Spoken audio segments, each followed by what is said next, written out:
Muy bien, entonces, como ya mencionaron, y gracias por la presentación, actualmente soy médico especialista, graduado por la Universidad Peruana Cayetana Heredia, y he hecho mi residencia en el Hospital Rebagliati, donde también he estado laborando hasta hace poco.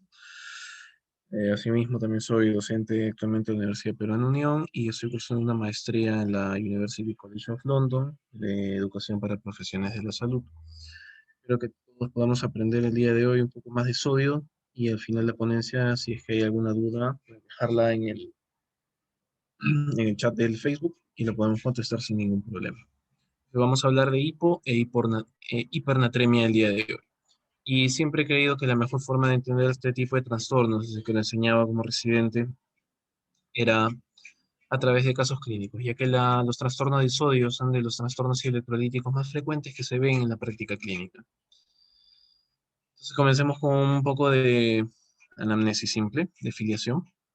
En este caso vamos a ver un paciente varón de 73 años, nacido en Tarma procedente Guaral, de iniciales ZCR, católico y dependiente parcial en su estado basal. Ya vamos a ver por qué. Que ingresa a emergencia el 25 de julio y que pasa a piso de medicina el 5 de agosto. Como antecedentes, tenía tenido una fractura de brazo derecho hace 4 años, era esquizofrénico hace 18 años y había estado en estado de coma postrado por un traumatismo craneoencefálico aproximadamente hace 50 años. Es decir, desde los 24 o 25 años el señor era postrado ya, crónico, con algunas UPPs también, según los antecedentes que habíamos revisado. Familiares, tenía un hermano con un diagnóstico de Parkinson y en su medicación habitual utilizaba clorpromacina 100 miligramos cada 24 horas. El paciente ingresa a emergencia por un tiempo de enfermedad de 6 días, disminución del apetito, tos con secreción verdosa 4 días antes del ingreso y 2 días antes del ingreso disminución del flujo urinario. Persistía con tos, se agregó sensación de alza térmica no cuantificada. El señor vivía en casa de reposo y por eso es traído por el personal de casa de reposo al hospital. Y el familiar refiere que hace 6 días había presentado disminución de apetito, con tos con expectoración verduzca y posteriormente se añade disminución de orina o oliguria. 2 días antes recibió un tratamiento antibiótico, no recuerda cuál, ni dice cuál, ni quién se lo recetó, probablemente es automédico, y las funciones biológicas de posiciones no había tenido hace 4 días y la orina también estaba disminuida, anulada totalmente.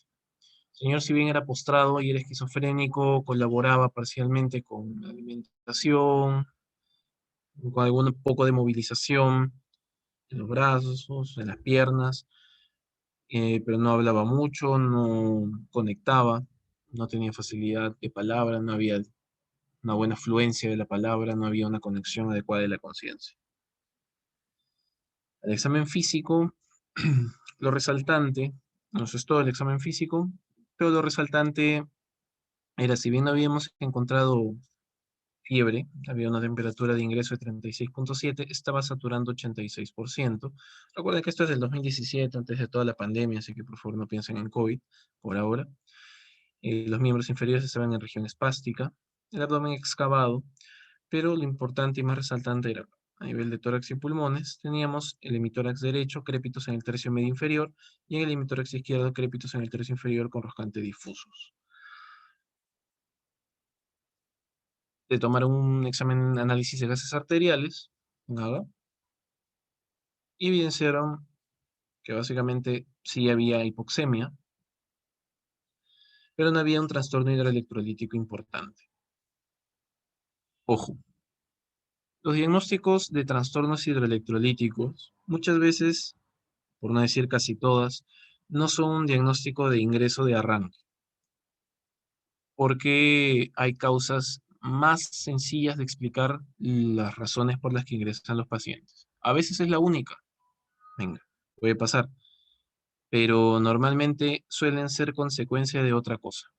Entonces, ahorita hay hiponatremia, lo vamos a ver después cuando veamos los valores normales. Pero el diagnóstico de ingreso con una hipoxemia, con fiebre, con tos, con crepitantes, en el contexto de un síndrome de condensación pulmonar, hablamos de una neumonía, a descartar, bueno, al inicio pusieron descartar neumonía en emergencia, pero tiene toda la clínica de neumonía, una insuficiencia respiratoria aguda tipo 1, hipoxémica. Iniciaron tratamiento antibiótico y soporte oxigenatorio. más hidratación con cloruro. ¿Ok? Como el paciente venía con trastorno un poco de conciencia, lo dejaron en NPO, no comió, antibióticos, todo lo que se hace en una neumonía. Y le iban controlando los Agas al inicio diario, 25 al 26, luego se espaciaron un poco más, cada 4, 3 días, dependiendo de la necesidad del paciente. Estos son los Agas que ustedes pueden ver. Y lo que nos llamó la atención cuando revisamos el caso clínico, ya cuando el paciente estuvo en piso, es que había valores muy dispares, muy raros. El paciente el 26 de julio había tenido 135 y lo que habían colocado en la historia clínica es que estaba despierto, respondía al llamado y los miembros los movía con mucha dificultad, pero los movía.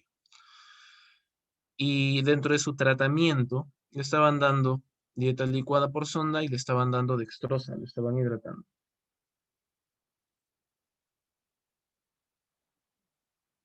Pero el 2 de agosto vemos que el sodio había bajado a 109.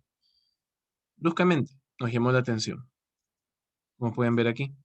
Y lo que habíamos observado es que en el examen clínico que le habían colocado estaba soporoso, no respondía al llamado y no localizaba el dolor. Es decir, había mayor trastorno de conciencia. El 26 le habían dejado dextrosa con cloruro, 2 ampollas y con cloruro de potasio 1 ampolla. El 27 habían seguido con el mismo tratamiento y el 2 de agosto, como se descompensa, estando con tratamiento antibiótico para la neumonía, le toman un nuevo AGA y ven que el sodio había bajado a 109, 135 a 109. Y el 4 había subido a 125. El 2 le dieron tratamiento para una hiponatremia. Fue el adecuado, nos pasamos de la raya, lo corregimos muy rápido, el valor era falseado. ¿Qué es lo que tenemos que hacer en este caso? Como pueden ver, el manejo el 3 de agosto fue para la hiponatremia, 4 ampollas de hipersodio y 1 litro de cloruro. Todo pasar en 40 cc por hora. Continuaban con la ceftazidima y con el manejo de paciente postrado, meprazolio, enoxaparina, aspiración, oxígeno a demanda, dieta, entre otras cosas. Pero lo que le había preocupado al personal de salud en esta oportunidad era el sodio en 109.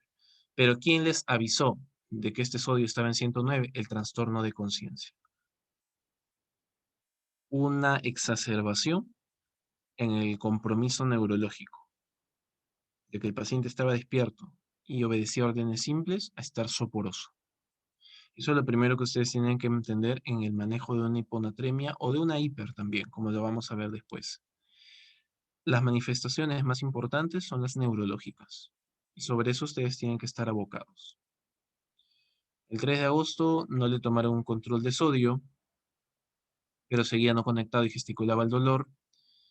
Y el 4 de agosto ya seguía igual neurológicamente, pero el sodio aparentemente había mejorado hacia un valor de 125. El manejo, cuál había sido en estos días, iniciar ceftazidima cuando ingresó el 25, continuar con ceftazidima, de tomar una tomografía cerebral el día 6, y el 1 de agosto suspendieron, completó 7 días, pero el 2, como había vuelto a tener trastorno de conciencia, le reiniciaron la ceftazidima por 7 días más. Luego vamos a comentar eso, ese no es el tema, para comentarlo. El 5 de agosto el sodio había mejorado y el 7, que le toma un último control, ya estaba en 131. Y había nuevamente retomado el manejo de dextrosa al 5%, hipersodio 2 ampollas y calio en 1 ampolla. A todo esto, este pequeño caso clínico que acabamos de ver, ¿corresponde a una hiponatremia? Sí, porque tenemos valores bajos de sodio. Luego vamos a ver cuándo es el valor normal. Pero lo que interesa con una hiponatremia es qué tan severa es y qué tanta clínica da y cómo lo vamos a corregir. Eso es lo que importa con los trastornos del sodio. La hiponatremia. ¿Cómo puedo clasificar yo la hiponatremia? La clasificación típica es en base al nivel de sodio que tiene el paciente. El nivel normal de sodio es de 135 más menos 5 miliequivalentes por litro. Por lo tanto, una hiponatremia será menor a 130. Cuando la hiponatremia es menor, a ver, cuando es entre 130 y 125, diré que es una hiponatremia leve. Cuando está entre 125 y 120, es una hiponatremia moderada. Y cuando está por debajo de 120, diré que es una hiponatremia severa. Según esta guía, severa es menos de 125, pero recuerden que esto es milimol por litro. Ya es otra medida. Esta medida está dada en miliequivalentes por litro, que es la unidad que utilizamos en los hospitales. Por lo tanto, es lo más práctico que ustedes aprendan en este momento para Perú. También puede ser clasificada en aguda y crónica. Y esto incluso ha sido preguntas en exámenes de NAMI residentado. ¿Cuándo se considera una hiponatremia crónica? Aquella que dura más de 48 horas. Aguda, menor de 48 horas. Crónica, mayor de 48 horas. Vamos a explicar ahora por qué y cuál es la utilidad de aprender esa clasificación. Y también se clasifica en base a la osmolaridad y a la volemia del paciente. Esto nos ayuda para entender las causas de la hiponatremia, que la vamos a ver posteriormente. Esas son las formas de clasificar. Principalmente utilizamos la clasificación de severidad en base a valores. Menor a 130 ya es hiponatremia. Entre 130 y 125 leve, entre 125 y 120 moderada y menor a 120 equivalentes por litro severa.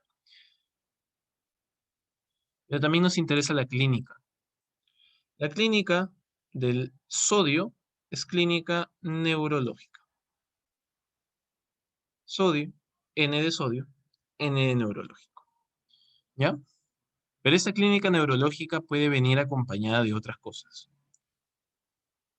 Y dependiendo del tipo de compromiso neurológico que existe, es que vamos a tener severidad de síntomas. Los síntomas para una hiponatremia moderada o moderadamente severa suelen ser síntomas neurológicos de confusión, cefalea, náuseas que todavía no llegan al vómito. Y los compromisos severos son todos estos de acá. ¿Qué es lo más frecuente que solemos ver con un paciente con hiponatremia severa? Que llega con trastorno de conciencia, por lo menos con sopor o coma en los casos más severos, o que llega con convulsiones. ¿Ya?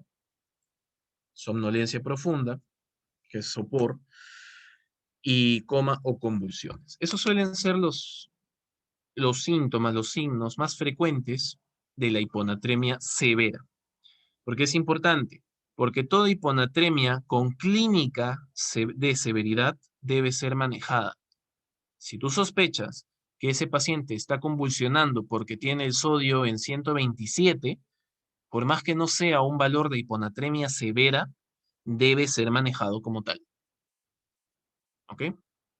Difícilmente la hiponatremia leve te da clínica severa. Es decir, no vas a esperar que un paciente con sodio en 128, en 127, como dijimos anteriormente, te haga convulsión.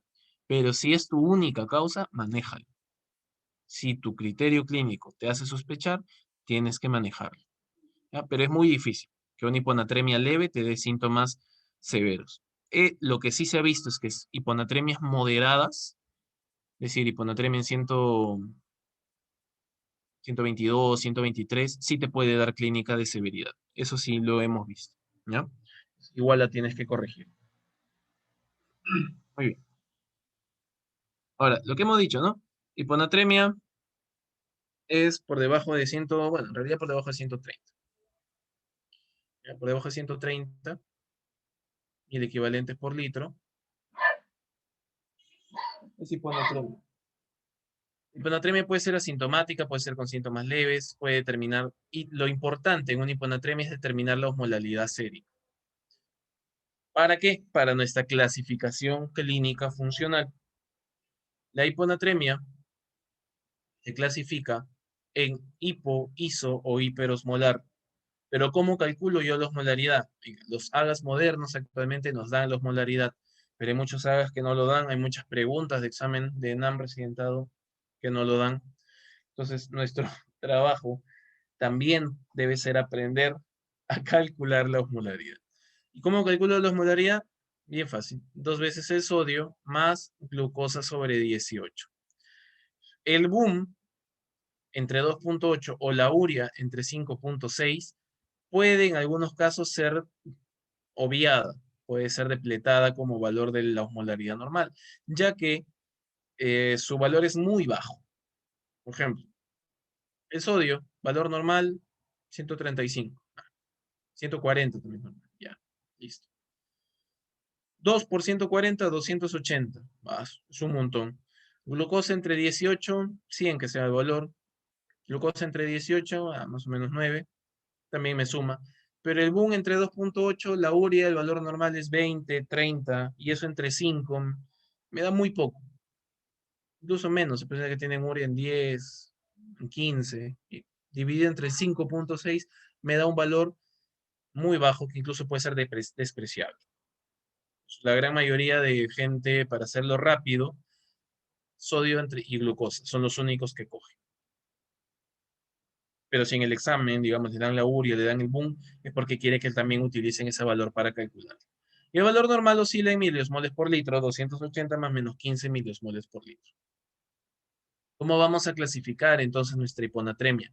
Más allá de leve, moderada, severa, más allá de aguda, crónica, la hiponatremia también la vamos a poder clasificar en base a la osmolaridad.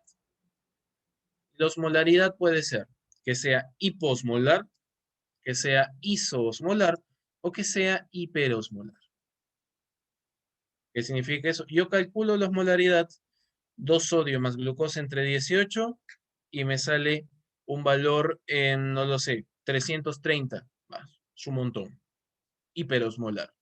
O me salen 280, isosmolar. O me salen 220, por ejemplo, hiposmolar. ¿Me ayuda? Claro que me ayuda. ¿Por qué?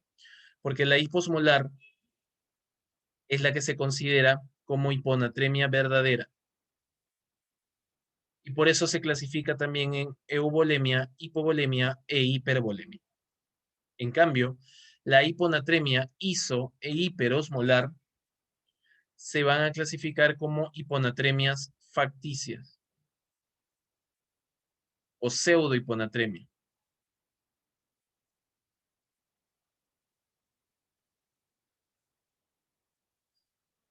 Y es debido a otras cosas. Como ustedes pueden darse cuenta, la osmolaridad es la presencia de solutos en líquido. Eso es la definición más simple en fisiología de osmolaridad. Obviamente no es totalmente técnicamente adecuada, pero es la que nos va a ayudar a entender esto. Si nosotros aumentamos, digamos, los niveles de glucosa en sangre, los niveles de glucosa al incrementar su porcentaje van a diluir o disminuir los niveles de sodio. Y cuando uno calcule en sangre los niveles de sodio, estos van a estar bajos. Va a ser una hiponatremia a costa de subir otro soluto. En este caso, la glucosa. Por eso, una causa de hiponatremia hiperosmolar es la hiperglicemia. En cambio, si yo no le agrego solutos que modifiquen la osmolaridad, pero que sí contribuyan a diluir o a disminuir porcentualmente el cálculo de sodio en sangre, como puede ser la presencia de lípidos o de proteínas, estos van a bajar los niveles de sodio sin alterar los niveles de osmolaridad en sangre. Por eso, nosotros tenemos que estar primero muy atentos a cuál es la osmolaridad calculada. Si esta osmolaridad es isosmolar, puede ser debido a hiperlipidemias o a hiperproteinemias. Por ejemplo, pacientes con hipertrigliceridemia crónica familiar, hiperproteinemias, pacientes con mieloma múltiple, pueden hacer cuadros de hiponatremia secundarios al aumento de lípidos o proteínas que diluyen porcentualmente los niveles de sodio. Asimismo, en el caso de la hiperosmolaridad, en realidad la hiperglicemia es la causa más frecuente de pseudohiponatremia.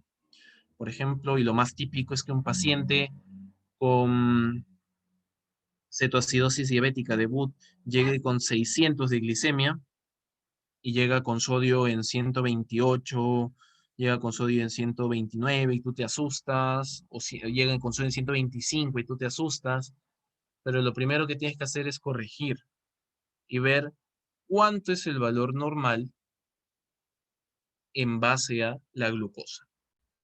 Y esta pseudohiponatremia se corrige muy fácil. Por cada 100 miligramos de glucosa que está elevado por encima del valor normal, los niveles de sodio bajan en promedio en 1.4 a 1.6 miliequivalentes por litro. ¿Qué significa eso? Que si mi paciente tiene 500 de glucosa, siendo el valor normal 100, tiene 400 miligramos extra de glucosa. Entonces, lo esperado es que mi sodio baje en promedio 6 miliequivalentes. Mi valor normal, 130, 135. Si yo lo encuentro en 125, en 124, ¿me preocuparé? No, porque esta hiponatremia es probablemente secundaria a la hiperglicemia. Eso es lo primero que yo tengo que entender. ¿Ok? Lo que habíamos conversado, causas de hiponatremia no hipotónica o no hiposmolar, es decir, de pseudohiponatremia, presencia de glucosa, presencia de otras soluciones hipertónicas, más raras, por ejemplo, el manitol. Y el manitol se usa mucho en el manejo de hipertensión endocraniana, pero también se usa manitol o alguna sustancia expansiva como parte del estudio de las cistoscopías. Y muchas veces, como los urólogos inyectan manitol directamente a la vejiga, esta es mucho más fácil absorbida a nivel de torrente sanguíneo, y esto genera una pseudohiponatremia secundaria a un procedimiento urológico. Entonces, que no les asuste que en su paciente que ha regresado de urología por una cistoscopía o un RTU, haga una hiponatremia, tú ves en el reporte y ves que usa manitol, no te asustes, es por eso. Pasa después de los días. Muy bien.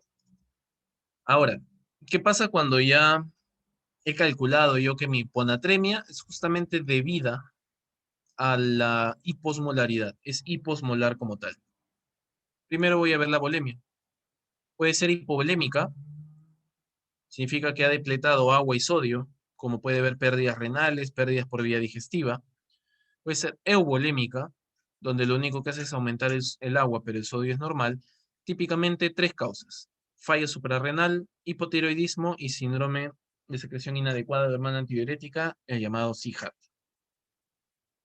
Y la hipervolemia, donde el agua aumenta mucho y diluye al nivel de sodio.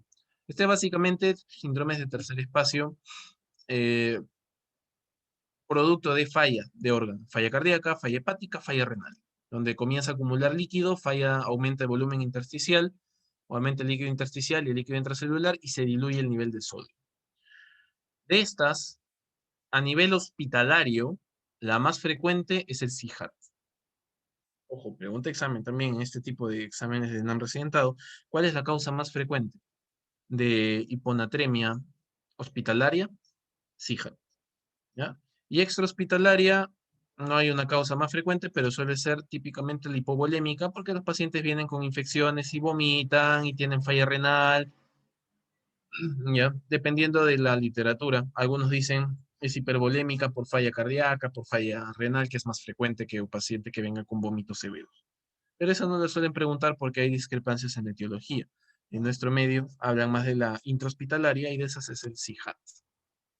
¿Cómo lo clasifico entonces? Bueno, este es un tipo de aborde, depende de ustedes la guía que lean, hay diferentes formas de abordar, pero la más moderna, digamos, que bueno, hace tiempo no se hacen muchas guías, desde el 2014, hay una del 2019 también que dice casi lo mismo, que la hiponatremia, lo primero es descartar hiperglicemia. O sea, de todas las causas que hemos visto, hiperlipidemia, eh, presencia de otros solutos, presencia de hiperproteinemia, la más frecuente por lejos es hiperglicemia. Si no es hiperglicemia, muy probablemente sea una hiponatremia hipotónica. Si es hiponatremia hipotónica, lo que te dicen es que tú deberías medir la osmolaridad urinaria. Y si esta es menos de 100, considerar que la causa sea polidipsia primaria, potomanía. Y si es más de 100, es decir, está concentrando solutos, concentración de sodio en orina. Si esta es menor a 30, significa que el paciente está perdiendo o ganando líquido, mejor dicho, y diluyendo poco sodio, como puede ser en falla cardíaca, falla hepática, falla renal, o está perdiendo mucho sodio a través de vómitos, diarreas, diuréticos, pérdidas renales. Si la concentración de sodio urinaria es más de 30 y no está usando diuréticos, considerar también que hay una falla suprarrenal, pérdida cerebral o un síndrome perdedor de sal renal o cerebral, y si el volumen extracelular es normal, considerar SIHAT, hipotiroidismo, entre otros. Esta es una clasificación laboratorial bioquímica si uno va a dosar osmolaridad en orina, osmolaridad urinaria sérica. Ayuda, claro, porque está en una guía, es útil. Pero nosotros, en nuestro medio y para nuestra practicidad, lo que hemos hecho es clasificarlo como lo hacemos antes. Tenemos una hiponatremia y lo clasificamos si realmente es hiposmolar, lo clasificamos en euvolémica, hipervolémica e hipovolémica. Esta es una clasificación más clínica. Acá no utilizamos ninguna muestra de laboratorio de sodio urinario, concentración urinaria de osmolaridad, porque muchos laboratorios en el Perú, en el hospital, en los hospitales incluso grandes, no lo tienen o no lo saben dosar o lo dosan mal y nos falsean resultados. Seguimos basando mucho en nuestra clínica nosotros, no tanto en el dosaje de sodio. Y venga, que al final, igual lo que te menciona esta guía es que tú te bases en el flujo o volumen extracelular.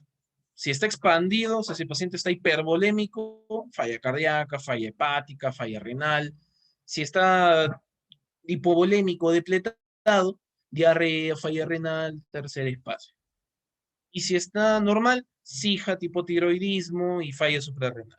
Es decir, no va a haber mayor cambio en cuanto a la etiología dosando sodio urinario que basándonos en un buen examen físico, en una buena análisis. Acá viene la parte bonita, la parte interesante, la parte que todo el mundo quiere aprender, manejo. ¿Cómo manejo yo una hiponatremia? Para aprender a manejar una hiponatremia, lo primero que tengo que entender es cuánto soluto debo dar yo. Cuánto le voy a dar de sodio, cuánto le voy a dar de cloruro, cuánto le voy a dar, cuánto hay en una concentración al 0,9, cuánto hay en una ampolla de hipersodio, qué es una concentración al 3%, cómo la armo, de qué me sirve, qué es lo que hago. Eso es lo que tengo que entender. Y estas, sobre todo las tres primeras, son las que ustedes deben saber de memoria para el hospital, para su manejo clínico, para cuando lo vayan a utilizar. ¿Cuánto viene o de cuánto viene la ampolla de cloruro de sodio al 20%? De 20 mililitros. ¿Y cuánto trae de concentración? 68 miliequivalentes. La de cloruro de sodio al 0,9% o al 9 por mil trae 154. Y la de cloruro de sodio al 3% trae 513 miliequivalentes. Eso es lo que ustedes tienen que entender. Memorizarlo. ¿Cuánto trae una solución al 3%? 513. ¿Por qué? Porque les va a ayudar con las fórmulas que vamos a aprender a continuación. De todas estas, en el Perú la que no tenemos esa concentración al 3%. Entonces yo la puedo armar, la puedo fabricar, sabiendo de cuánto viene la ampolla al 20% y sabiendo cuánto hay en una concentración al 9 por mil. Este viene de 1 litro y estos 513 es obviamente en 1 litro de solución porque es 1000 equivalentes por litro. ¿Ya? Esto que está acá abajo es para manejo de hiponatremia sintomática severa, es decir, valores por debajo de 120 de sodio o con síntomas neurológicos severos. convulsión, coma, sopor. Como aproximación práctica. Me llega un paciente que tiene 118 de sodio. Yo le quiero subir con concentración al 3% por encima de 120. Le quiero subir, no sé, 4 miliequivalentes le voy a subir. Entonces le quiero subir 4 miliequivalentes por litro. Le voy a pasar 4 mililitros por kilo por hora. El paciente pesa 60 kilos, será 60 mililitros por hora de concentración al 3%. Eso me va a subir 1 mililitro por hora y en 4 horas controlo. En 4 horas debería haber subido 4.000 equivalentes. Eso es una aproximación práctica, pero eso es para manejo de emergencias, es cuando ya tienen experiencias, es cuando ya tienen prácticas, es cuando ya conocen las fórmulas y cómo funciona. Aquí, vamos, porque esta clase fue hecha para residentes, aquí ustedes deben conocer las fórmulas y la parte lenta, la parte más ordenada posible. Así que vamos a hacer eso. Primero, vamos a aprender a preparar nuestra concentración de cloruro de sodio al 3%. ¿Y cómo la preparo? No lo pienses mucho. Debes preparar una solución con 800 mililitros de cloruro 0.9% más 5 ampollas de cloruro al 20%. 800 cc de cloruro al 0.9% más 5 ampollas. 5 ampollas de cloruro al 20%. ¿Esto qué te va a dar? Te va a dar 900 cc de cloruro al 3%. ¿Eso es lo más práctico? Sí, es lo más práctico en realidad, ¿no? Pero, ¿existe otra forma de prepararlo? Sí. La otra forma de prepararlo es 5 ampollas y media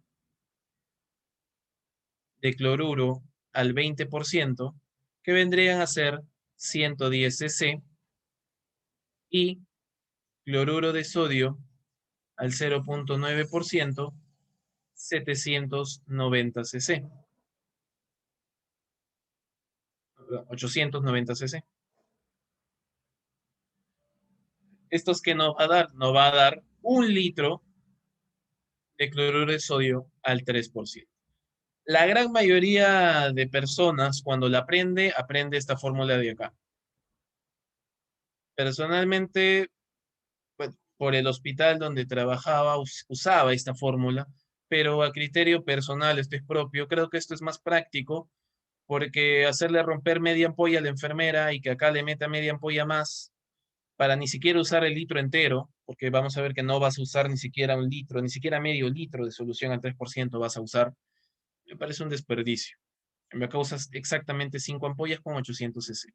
Ustedes apréndanse la que quieran, la que le enseñen después cuando sean internos, cuando ya sean residentes.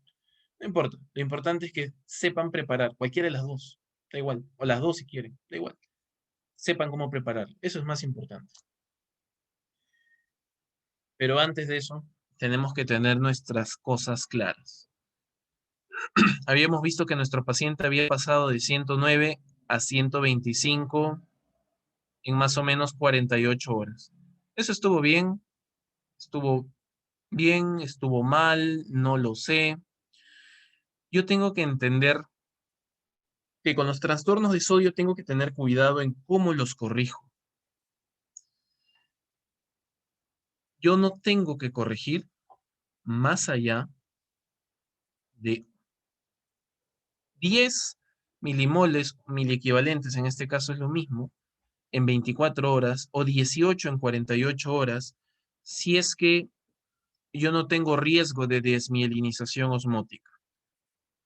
¿Por qué clasificábamos la hiponatremia en aguda y crónica? Esta es una célula y este es el espacio intersticial donde vive la célula. Si acá hay mucha concentración de sodio y bruscamente baja,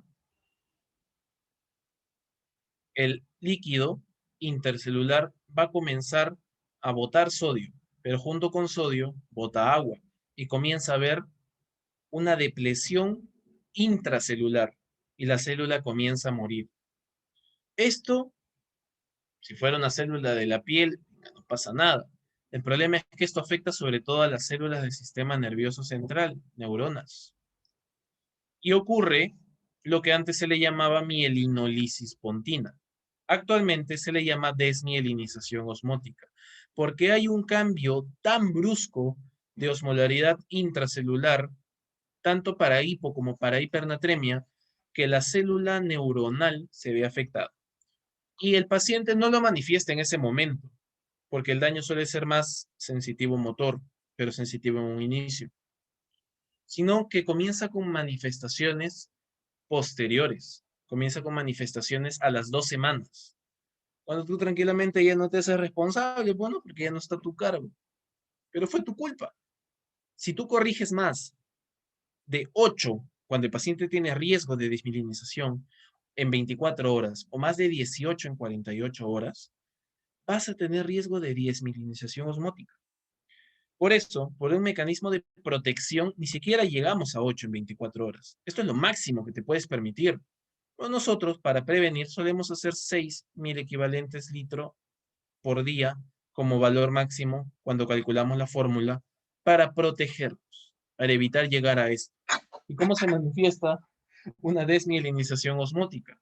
Con una cuadriparesia flácida. Tú vas a decir, Guillain-Barré, vas a decir sección medular. No, es tu culpa. Desmielinización osmótica producto de una hiponatremia mal corregida. Acá la corrigieron bien, corrigieron en 48 horas, más o menos 16. Están bien. 18 en 48 horas. Está bien. Pero no sabemos a las 24 horas cuánto se corrigió, porque de frente tuvimos de 109 a 125, si ustedes lo recuerdan.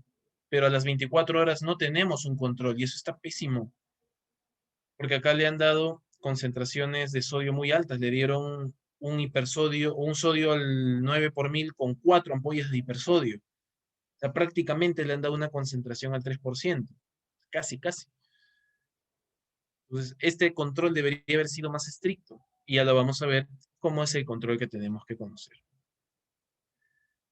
Sabiendo la concentración de 1.000 equivalentes litros que tenemos en cada paciente, la otra cosa que debemos conocer en hiponatremia es la fórmula. Hay varias, como pueden ver en esta diapositiva. ¿Cuál de todas estas es la más conocida, la más usada? Adrogué y Madías. ¿Qué nos dice la fórmula de Adrogué y Madías? La fórmula de Adrogué y Madías nos dice cuánto sodio, cuántos miliequivalentes por litro de sodio voy a subir con la solución a usar, con 1 litro de solución a usar. Eso es lo que me dice la fórmula. ¿Qué solución voy a usar? La que yo quiera. Por eso la fórmula comienza así: concentración de sodio de la infusión. ¿Qué significa esto? El sodio que yo le voy a pasar. Si yo a mi paciente le paso cloruro al 0.9%, le estoy pasando 154.000 equivalentes. Si yo a mi paciente le paso cloruro de sodio al 3%, le estoy pasando 513.000 equivalentes. Y con eso, con esa concentración, ¿cuántos miliequivalentes le voy a subir con cada litro de solución? Eso es lo que me dice la fórmula de Adrogué y Madías. Por eso la fórmula comienza así: concentración de sodio en la infusión menos concentración de sodio del paciente sobre agua corporal total más 1, porque es en 1 litro de solución. Bien sencilla la fórmula. Y razonándola, sale el porqué de la fórmula. ¿Cómo calcula el agua corporal total? El agua corporal total, hay, cabe haber probablemente discrepancias, pero como un efecto práctico se los doy: 0.6 por kilo cuando es un paciente varón joven y 0.5 por kilo cuando es mujer joven o cuando es varón o mujer adulto mayor. ¿Ya? Es lo más práctico que hay para aprender.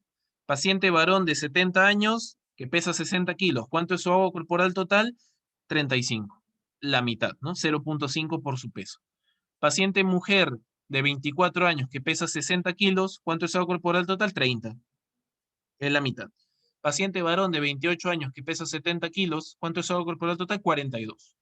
Porque él es varón joven, por 0,6. Para los demás, por 0,5. Eso es lo único que tienen que conocer con la fórmula de Droguett-Madías que está puesta acá. Concentración de sodio de la infusión menos concentración de sodio del paciente sobre agua corporal total más 1. Cuando yo utilizo una concentración al 3%, tengo que tener control, porque la fórmula hipertónica es muy fácil que me suba muy rápido los niveles de sodio. Y si me paso, la voy a fregar, pues me voy a ir mal, ¿no? Por eso, debo evaluar cada 2 horas cuando yo estoy utilizando concentración al 3%.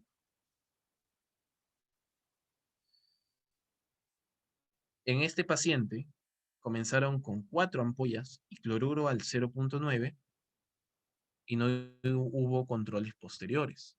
Seriados. Está bien, no son 513, pero estás muy cerca, estás casi en 480 mil equivalentes. Es mucho. Tienes que controlar. Y cada 2 horas. ¿Por qué? Porque si tu natremia se va por encima de 6, tienes que suspender, pues. Porque ya estás casi por el 8 mil equivalentes en 24 horas. O sea, tienes que quitarla. Si tu natremia no ha subido en 2 horas, o sea, que no ha subido casi nada, así de 122 ha subido de 122,3, tienes que subir el ritmo de infusión. Pero si a las 2 horas ha subido de 118 y ahora está en 119, 122, por ejemplo, o sea, es entre 1 y 6, sigues y vuelves a evaluar. ¿Hasta cuándo evalúas?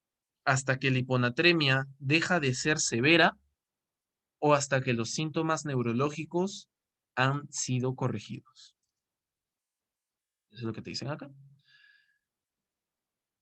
Como parte práctica, cuando tu paciente te llega a emergencia y te llega con un sodio en 110, por ejemplo, está súper hiponatrémico, le puedes meter una infusión de 150 mililitros al 3%. Y eso va a hacer que suba sí o sí. Pero eso son cosas de emergencia, ¿no? Ustedes, todavía aprendiendo, ¿qué es lo que van a tener que conocer? ¿Cómo lo van a corregir? Imaginemos, caso práctico, llega un paciente varón de 30 años que pesa 70 kilos y que llega por un cuadro de convulsión. No tiene antecedentes de importancia, 30 añitos, llega con un valor de sodio en 118. ¿Es una hiponatremia? Es una hiponatremia. ¿Es severa? Sí, porque tiene síntomas neurológicos severos y tiene sodio por debajo de 120. Es una hiponatremia severa. ¿Qué van a hacer aquí? Fórmula de Droguett-Madías. Concentración de sodio que van a utilizar menos concentración de sodio de su paciente sobre el agua corporal total más 1. ¿Qué concentración de sodio van a utilizar? Si es una hiponatremia severa con síntomas neurológicos severos, sodio el 3%, 513 miliequivalentes entonces, menos 118 sobre el agua corporal total. Es un varón joven de 70 kilos, 0,6 por su peso, 42, más 1 porque estoy utilizando 1 litro de solución. Agarran su calculadora, que todos ustedes tienen, a menos que les gusten las matemáticas al punto de hacer todo en la mente, y si lo calculan, eso les sale 9,18 miliequivalentes. ¿Qué significa este 9? ¿Que yo le voy a pasar el litro entero? No, porque hemos dicho que máximo pasas 8 miliequivalentes en 24 horas, ¿no? Este 9 significa que si yo a mi paciente le paso 1 litro entero de esta solución, le voy a subir 9 miliequivalentes en promedio. Pero yo no le quiero subir 9, ¿no? Yo le quiero subir, no sé, 6, para que de 118 suba a 124, deje de ser una hiponatremia severa, se vuelva moderada y los síntomas neurológicos mejoren. Entonces, si con 9,18 miliequivalentes es en 1 litro, ¿cuántos mililitros serán para que llegue a 6 miliequivalentes? Nuevamente, regla 3 simple, Y eso les va a salir 635 mililitros.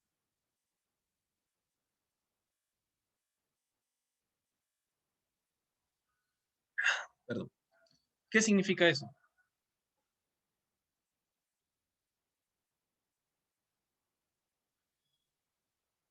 Que si tú al paciente le administras 653 mililitros de solución de cloruro de sodio al 3%, vas a subir 6 miliequivalentes. Pero le vas a decir así a la enfermera, licenciada, pásale 653 mililitros de cloruro al 3%. La enfermera te va a mirar y te va a decir, ¿y cómo hago eso, doctor? Su deber es ponerme bien el RP. Entonces, tú le vas a poner así el RP, aparte de dejarlo en NPO y todo lo demás, lo que te interesa aquí es sodio.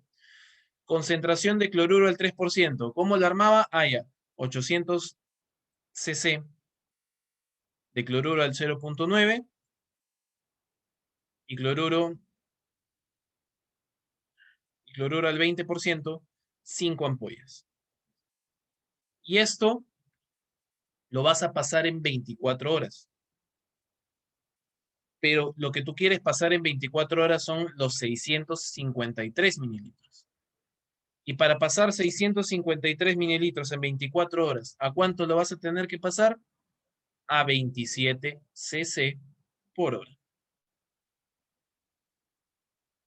¿Necesitaste grandes fórmulas, grandes conocimientos? No, conocer la fórmula y saber qué hacer, nada más. Y esto lo vas a reevaluar a las 2 horas. No vale dejarlo enchufado las 24 horas y largarte de tu guardia, o dejarlo ahí al paciente en piso e irte. Si vas a utilizar cloruro al 3%, tienes que estar ahí hasta que lo suspendas. ¿Ya?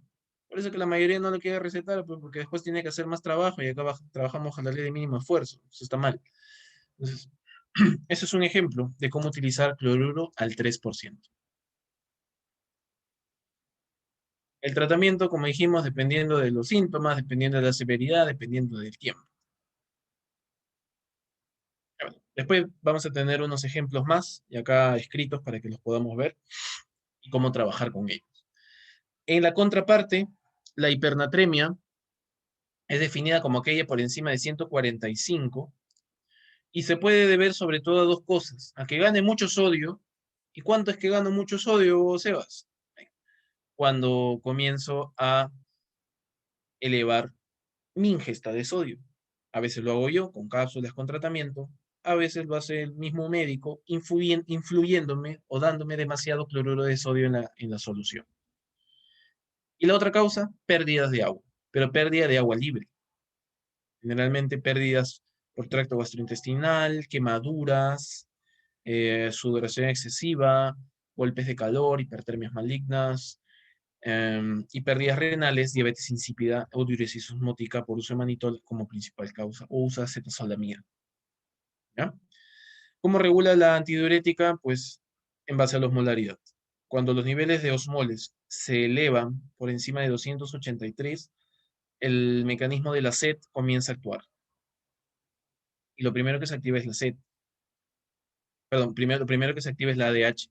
La ADH activa a niveles muy bajos de osmolaridad. Cambios muy pequeños de 280, 285, 286 ya están regulando los niveles de sodio. A mí los niveles de la sed son más altos, son por encima de 290, de 300 miliosmoles por litro para que el mecanismo de la sed ocurra. Los síntomas de hipernatremia, al igual que de la hiponatremia, son síntomas neurológicos: irritabilidad, inquietud, convulsiones, coma, temblores, ataxias, etc. Y la fórmula de corrección. La fórmula, doctores, es la misma. Solo que acá tú me vas a decir, pues entonces le preparo también al 3%, ¿no? Pues porque si el paciente ya tiene el sodio alto, yo le doy concentración al 3%, le voy a subir nuevamente. Le voy a subir más. No hay sentido ahí. Ahí, ¿qué es lo que tengo que hacer? Ahí lo único que tengo que hacer es concentración de sodio eh, con sustancias hiposmolares. Y las sustancias hiposmolares que yo voy a utilizar son básicamente dextrosa al 5% más cloruro al 20%, una ampolla. ¿Esto cuántos miliequivalentes me va a dar? 68, ya lo hemos dicho. O, si no, puedo utilizar agua destilada pura. Y esto me va a dar, ¿cuánto? 0 miliequivalentes. Tú dirás, pero me conviene usar agua destilada, ¿no? Mi fórmula me lo va a bajar así brutal. El problema es que el agua destilada o la dextrosa sin hipersodio, o sea, pura, también con 0 miliequivalentes de sodio, no la puedo utilizar por vía endovenosa porque hacen hemólisis, hacen crenación de los eritrocitos. Ustedes lo saben por fisiología, demasiada hiposmolaridad genera crenación por liberación de solutos del eritrocito hacia el espacio intersticial. Para evitar eso, cuando lo damos por vía endovenosa, lo damos mezclado siempre con una ampolla de hipersodio para dar una concentración al medio normal. En cambio, el agua destilada sí se puede dar por vía oral, sobre todo. ¿Ya? La fórmula es la misma, concentración de la infusión menos concentración del paciente sobre el agua corporal total más 1. Pero aquí debo utilizar otra fórmula más. Debo utilizar el déficit de agua. ¿Cuánto de agua le falta a mi paciente? Como hemos visto, la principal causa de hipernatremia es pérdida de agua o ganancia de sodio. ¿Cómo calcula el déficit de agua? Agua corporal total, que ya sabemos cómo calcularla, por 1 menos 140 sobre el sodio medio. Digamos que me sale 5.6. Significa que a mi paciente le faltan 5.6 litros de agua. Pero, ¿qué dice acá? No dar más de la mitad en las primeras 24 horas. Entonces, máximo, yo le voy a poder dar 2.8 litros de agua a mi paciente. Y vamos a ver un ejemplo rápido de eso. Digamos que mi paciente igual, vamos con lo mismo, un varón de 30 años que pesa 70 kilos, ingresa por un valor de sodio en 158. Ya, vamos a poner un valor X. Y yo he calculado, entonces lo primero que yo tengo que hacer es calcular su agua corporal total. Perdón, su déficit de agua. Y su déficit de agua, como dijimos, doctores, es básicamente el cálculo de el agua corporal total, que por ser un varón joven de 70 kilos le corresponde 42, por 1 menos 140 sobre el sodio. 140 sobre 158 es 0.89. 1 menos 0.89, 0.11, y eso por el agua corporal total, que es 42, me sale un déficit de agua en promedio de 4.62. Significa que mi paciente tiene un déficit de agua de 4.6 litros. Pero, por la primera fórmula que hemos dicho, máximo yo le voy a poder pasar 2.31 litros en 24 horas. Esto lo tengo que tener presente, porque a veces me ayuda. Segunda fórmula, adrogueimadías. ¿Qué me dice? Concentración de sodio en la infusión menos concentración de sodio del paciente sobre el agua corporal total más 1. Si yo voy a utilizar por vía endovenosa 68 miliequivalentes porque le voy a dar una ampolla, 68 menos 158 sobre 43. Eso me sale menos 2.09. Significa que con cada litro de dextrosa al 5% más una ampolla de hipersodio, si yo le infundo 1 litro de solución, le voy a bajar 2.09 miliequivalentes por litro a mi paciente. Como ven aquí, sí le puedo meter más volumen, sí puedo trabajar con mayor valor, porque las fórmulas no suelen salir como que 8, 9, 12, como si sale con la hiponatremia. Porque no trabajo con valores tan grandes de la infusión. Trabajo con 60, trabajo con 0, no trabajo con 513, con 400, no trabajo con valores tan grandes. Por eso las fórmulas salen más bajas y puedo trabajar con mayor volumen. Entonces, digamos que yo le quiero bajar 6. ¿Cuántos litros de dextrosa le tendría que pasar? 3 litros. ¿Puedo pasarle 3 litros en 24 horas para bajar este 6? No, porque hemos dicho que máximo puedo bajar 2.31 litros. Uy, entonces, ¿qué hago? ¿Le paso 1 litro y solo le bajo 2? ¿O le paso 2 litros y le bajo 4? O sea, muy poquito, ¿no? Pero tú me dices, ¿pero el paciente está despierto? Sí, está despierto. Le podemos poner una sonda y por la sonda pasarle agua libre. Si yo le paso agua libre, este 68 se convierte en 0. Y mi concentración de la infusión, ¿cuánto se vuelve? 0. Y 0 menos 158 entre 43 me sale menos 3,67. ¿Qué significa eso? Que si yo a mi paciente le doy agua libre pura, le voy a bajar 3,67. Es más, sí, está mejor, ¿no? Y si eso le suma el 2,09, que ya le iba a bajar con 1 litro de dextrosa, ¿cuánto me sale? Me sale todo esto, 5,76. ¿Qué significa eso? Que si mi paciente, vamos a ir a otra pantalla en blanco para que se entienda mejor. Si yo le paso dextrosa al 5% más un cloruro al 20%, le voy a bajar 2,09. Y si por vía oral le doy agua destilada pura 1 litro, le voy a bajar 3,67. ¿Le puedo dar 1 litro de dextrosa al 20% endovenoso? Sí. ¿Y le puedo dar también 1 litro por agua libre? Sí. ¿Y cuánto le estoy bajando acá? 5,76. Estoy llegando a 6, a 8, estoy menos de 8 para no generar mi linolisis, sí. Y estoy dándole menos de 2,3 litros al día, sí, pues le estoy dando 1 litro por acá, 1 litro por acá. ¿Estoy cumpliendo con todas las reglas del juego? Sí. ¿Es la mejor forma de tratarlo? Sí. ¿Cuál va a ser mi RP entonces? Agua libre por vía oral, puede ser sonda, puede ser tomarla, 250 cc cada 6 horas, para que en 4 tomas al día cumpla el litro de agua libre.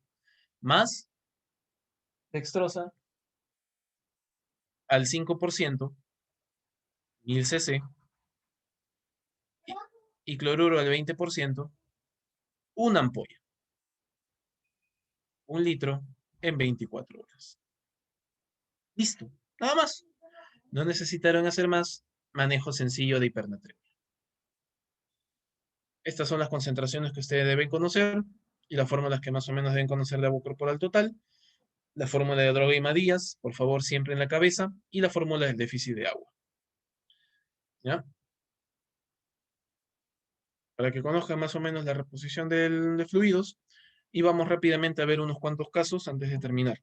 Primer caso, un paciente varón de 51 años que su familiar lo trae porque no despierta y el examen físico y laboratorial se encuentra que hay una hiponatremia severa porque está por debajo de 120, con síntomas de severidad porque no despierta y con osmolaridad de 2,28. O sea, es una hiponatremia real, hiposmolar. Es un paciente joven, 51 años, no es adulto mayor todavía, varón y de 60 kilos. ¿Cómo calculo yo su déficit? ¿Cómo calculo yo, perdón, su corrección? ¿Cuánto voy a tener que subir?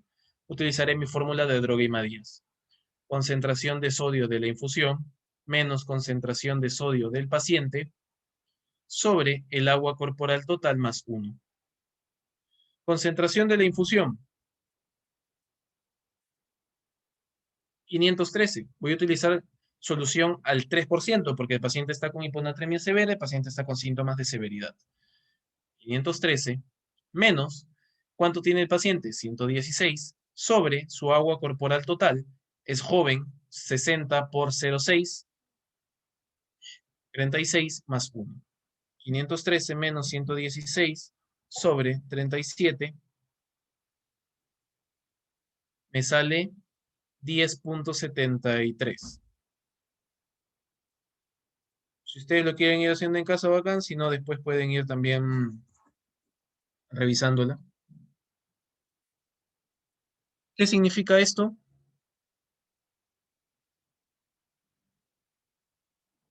Que si ustedes suben 1 litro, le dan 1 litro de solución a su paciente, van a subir 10,73 miliequivalentes.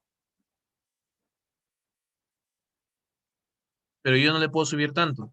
Entonces, si 1 litro de solución me sube 10,73, ¿cuánto me subirá 6 o cuántos mililitros para 6, para no ser tan agresivo. Lo divido, hago una regla de 3 simple y me sale 559 mililitros. Eso dividido en 24 horas, mi fórmula será cloruro al 0.9%, 800 cc, cloruro al 20%, 5 ampollas, para hacer concentración al 3%, y todo a un flujo de 23 cc por hora, como ya lo habíamos visto. Los demás casos se los dejo para que los puedan revisar ustedes y los puedan realizar en casa para que tengan parte de práctica y puedan tener pues un poco más de práctica y experiencia con esto de aquí. Muy bien, doctores, este es el caso 2, el caso 3, también con hiponatremia. En este caso es una mujer joven, en este caso es un varón adulto mayor, por lo tanto su agua corporal total será por 0.5. Y el caso 4 es una hipernatremia. En este caso, no se olviden de calcular el déficit de agua. Eso sería todo. Les agradezco mucho la atención. Concluyendo con el caso clínico con el que ingresó el paciente. ¿Por qué? ¿Qué es lo que tuvo el paciente? Tuvo un CIJAT. El paciente hace CIJAT producto del trastorno crónico que ya tenía de esquizofrenia, del uso de la clorpromacina y de la reactivación por la neumonía.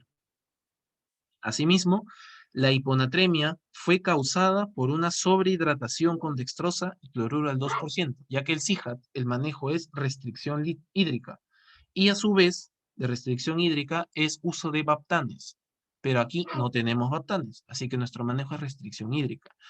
Hay que tener cuidado en eso, porque si nosotros hidratamos mucho a un paciente, le podemos causar daño y causar una hiponatremia producto del CIJAT. Eso es lo que pasó a nuestro paciente, y esa fue la corrección que se le hizo. Les agradezco a todos la atención. Me disculpo por el tiempo con el que me he pasado.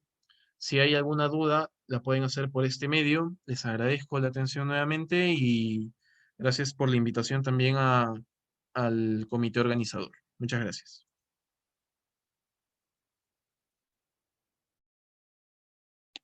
Bien, doctor, damos unos minutos para que dejen sus preguntas si es que las hay.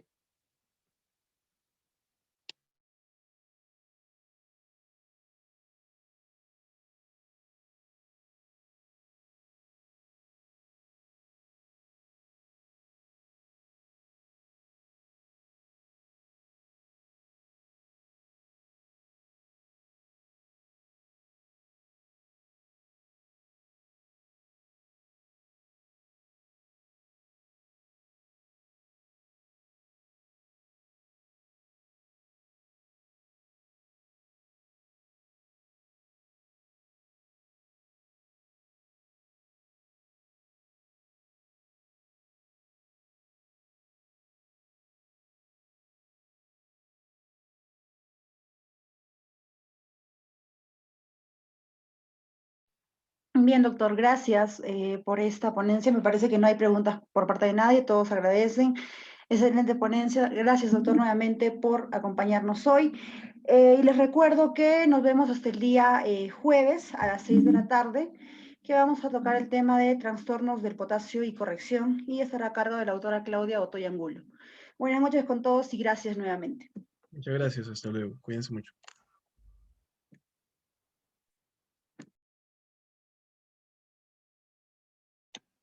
Doctor, ya estamos fuera de la transmisión.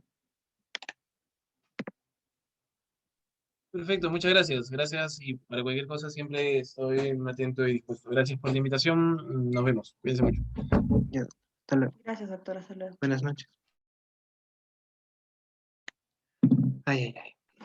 Acabó.